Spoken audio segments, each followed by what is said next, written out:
Takže zdar lidi. Chci, abyste se podívali na moje video ze hry Medieval 2 Total War. Vlastně hraju to se svým kamarádem ze Skypeu s Bobikem a doufám, že se mi někdy poštěstí a zahraje se mnou i 067 blok vlastně.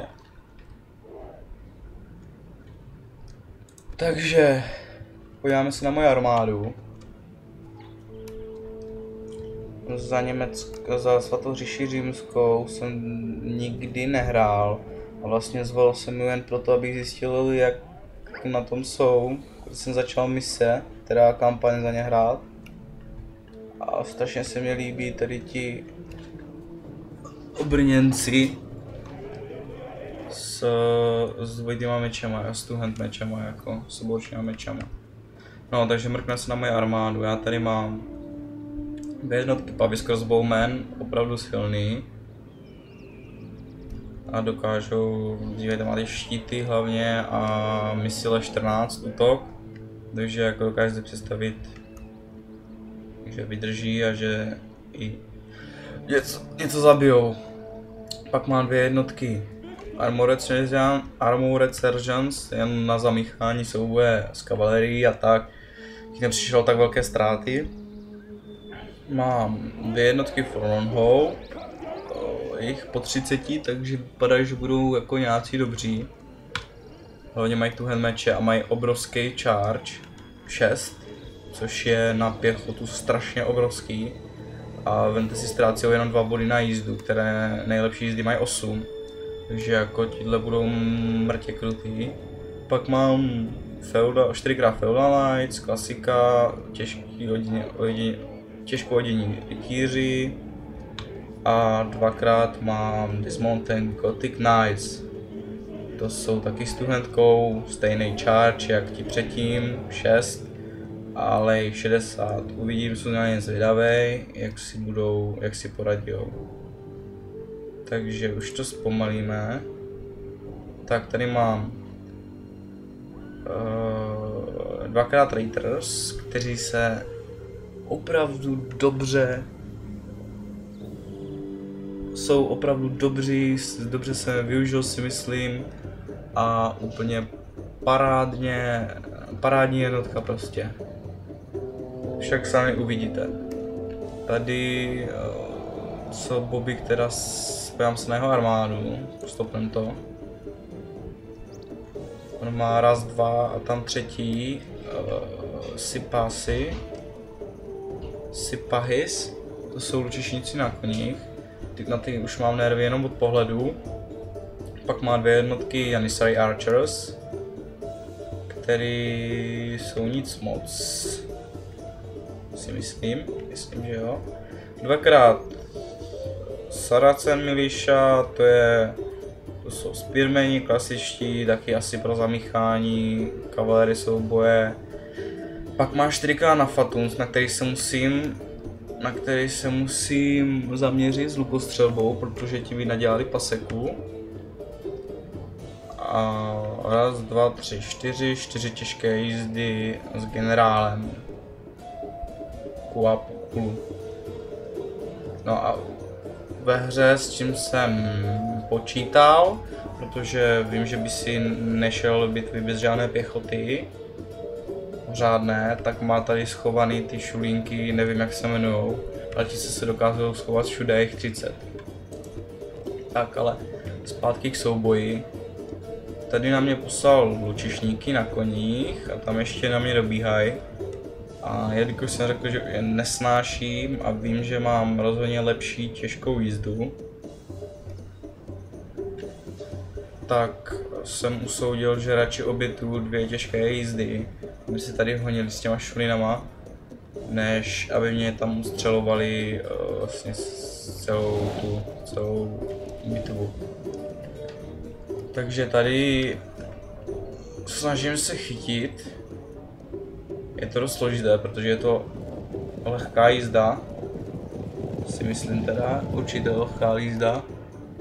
A mám těžko dělat na ty obrněnce, jako rozhodně jsou pomalejší. Tak.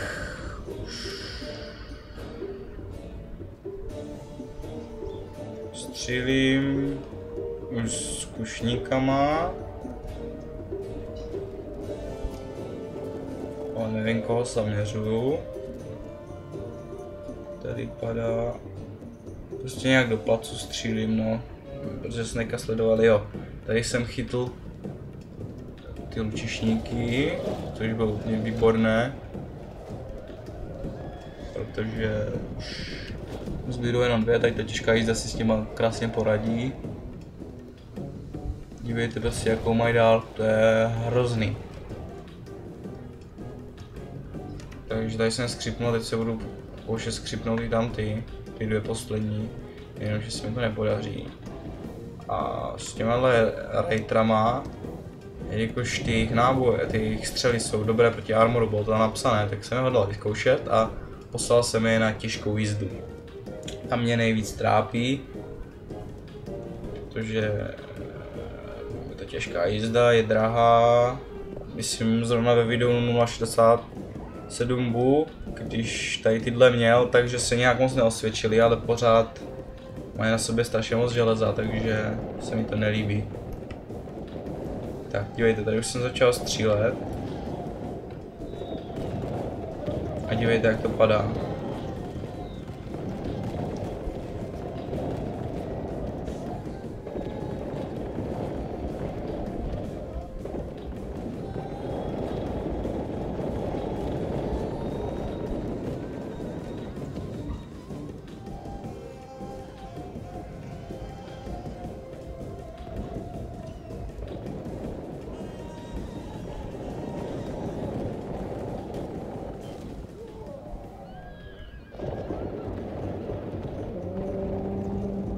No a už si toho všiml Bobík a zjistil, že se taky nemůže nechat ostřelovat, takže na mě posílá celou jízdu. A na mě poslal celou jízdu kromě generála, což byla jeho chyba. Teď se snažím skřípnout ty lučišníky, jenomže je to prostě...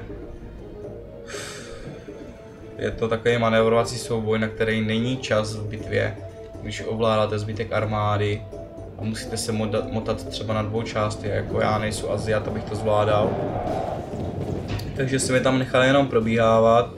Vím, že je to těžká jízda, že bude trvat dlouho, než je šípama sundaj. Tak jsem je nechal. Občas jsem je snažil, občas jsem zkusil nějaké skřípnout, ale moc se mi to nedařilo. Radši jsem se věnoval tomuto souboji, aby mě jen toto neskřípli oni. No dívejte se, jaké tropijou ztráty. 30, 36, 19, 21.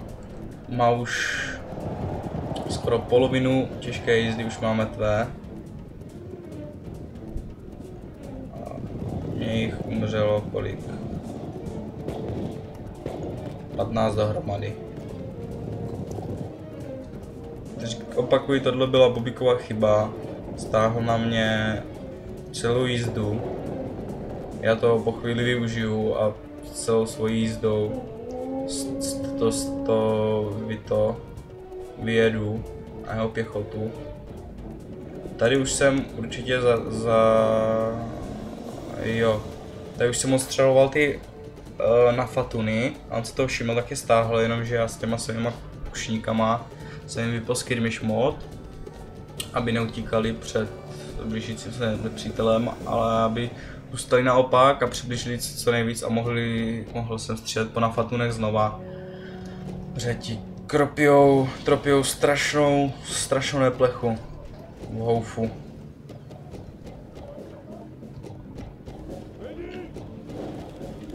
Jeho janiseři a archeři nic moc nedělají to. Já je mám roztáhnutý, to za prvé, a za druhé mají prostě na zádech obrovský štít. Takže jako se vůbec nedivím, že toho tolik vydržijou. No, pojáme se tady. Tady už tady jsem ho chytil asi. Ani o tom sám nevím teda, ale povedlo se mě to. Tak to vypadá, že mě asi porazí, ale to mi vůbec nevadí, protože on tam zůstane, určitě nezapomene. No, jdem se podívat, jak to probíhá tady s těma mýma rejtrama. kolik je způsob? 24, 14, 31, 13. Ohromné ztráty, 2 jednotky jim způsobily. A ještě je nechytli. Mám stáhla celá kavalerie na nich, takže ti si v klidu utíkají. Jo, myslím, tady zrovna mě Bobik nadával. Stekal se jak drak na Skypeu, že vlastně jeho jednotka celá utekla, protože najela za červenou čáru. Tak to jsem se celkem řechtal. Že mě tady tyhle právě uhly a že mu uhly v rohu a on tam najel s celou jednotkou, tak to jsem se mu fakt řechtal.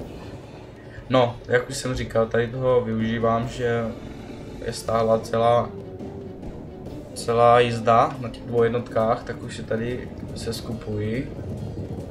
Němci mají tu jízdu celkem dobrou, není nejlepší, ale není ani nejhorší.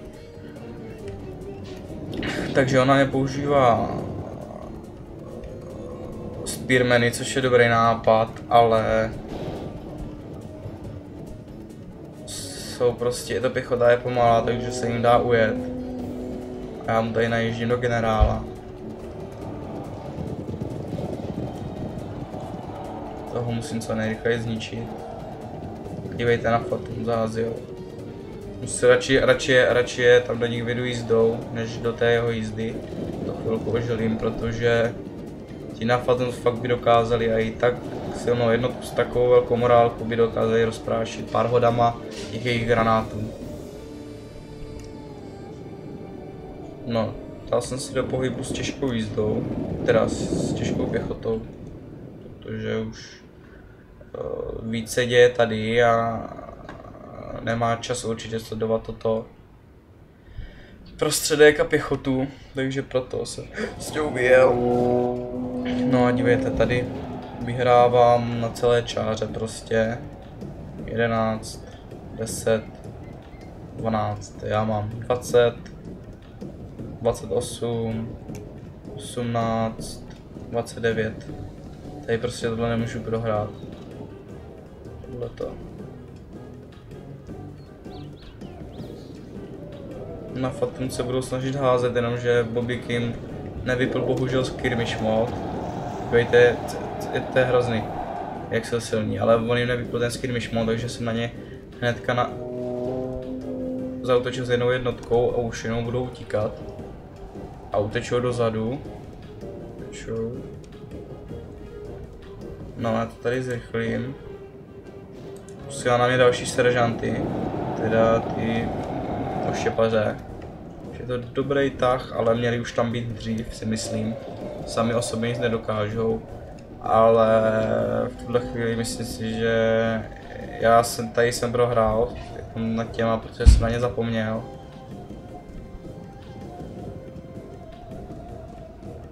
A generál mrtvej, to mě moc nepomůže. No, takže tak, tady rozhodně prohraju, si pamatuju. Ten přátelský generál taky. No. Takže tady probíhá pořád souboj, bodyguard, kteří, kolik jich je, 2, to už umřou, ale rozprášilo mě, kteří si jízdu jenom těma oštěpřama. No, tady jsou hašašimové. Mám myslím 2 zásahové body, to jsou tak dobří. A tady už jdu do bitvy stojí s tou svojí pěchotou.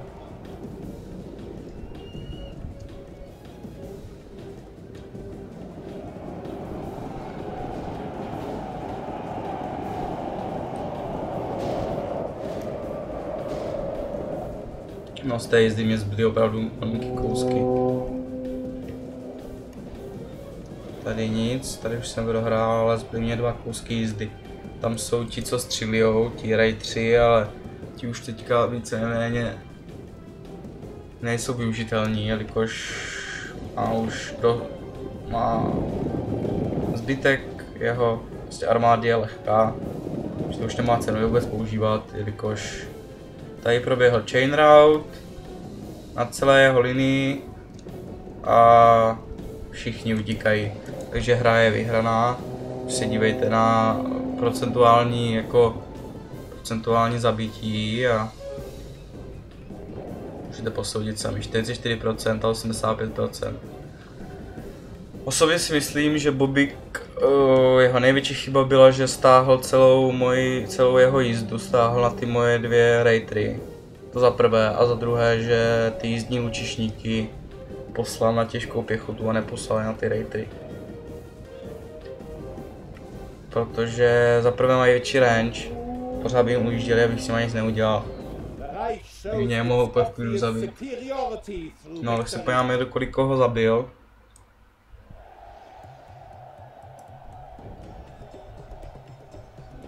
Když tak se omlouvám, že možná mluvím rychle nebo tak, protože už tohle video nahrávám po třetí, jelikož jsem měl problém s nahrávacím programem. Takže už se celkem nebaví mi to opakovat po třetí, no. No, jdem se teda podívat, kdo kolik koho zabil. Tady u těch Gothic Knightsů a Fallen Hope jsem se celkem divil, ale jako je to pravda, když hnedka proběhl chain rout, tak toho celkem hodně zabili, jako prakticky okamžitě, když jsme naběhl s celou pěchotou, tak proběhl ten chain rout. Nejvíc mě teda potěšili, jak byli ti lejtři. To je jako 99 a 51 zabití, to je opravdu hodně. Tady se omlouvám, ti Gothic Knighti zabili 14, no, neměli na to čas prostě. Ale ti rejtři opravdu jako zabili hodně, no tak to stejný generál Bodyguard, ale tak od toho se to očekává od těžké jízdy prostě. Takže to je vše a děkuju za to, že jste mě poslouchali. Čau.